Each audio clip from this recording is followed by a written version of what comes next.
Mən Cəfərov Altay. Bir qış günü qazdan zəhərlənərək həyat yoldaşımla birlikdə səssizcə bu dünyadan getdik. Ölüm belə bizi ayıra bilmədi. Amma getməyimiz yaxınlarımızın qəlbində əbədi iz qoydu. Buradan qızıma səslənirəm. Balaca ürəyinə yaşından ağır yük qoyduğumuz üçün bizi bağışla. Balaca qızımız, biz səni həmişə sevəcəyik və ruhlarımız həmişə səninlə olacaq. Qaz sessiz aldı canı o qış ayı.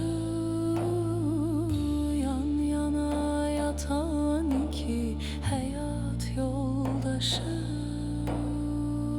Bir yastıqda bitti ömrün savaşı.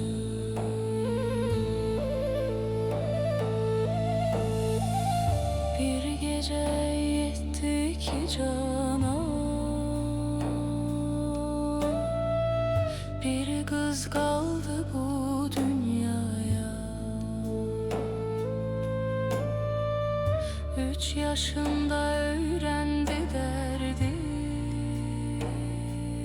bu kış aldı ata.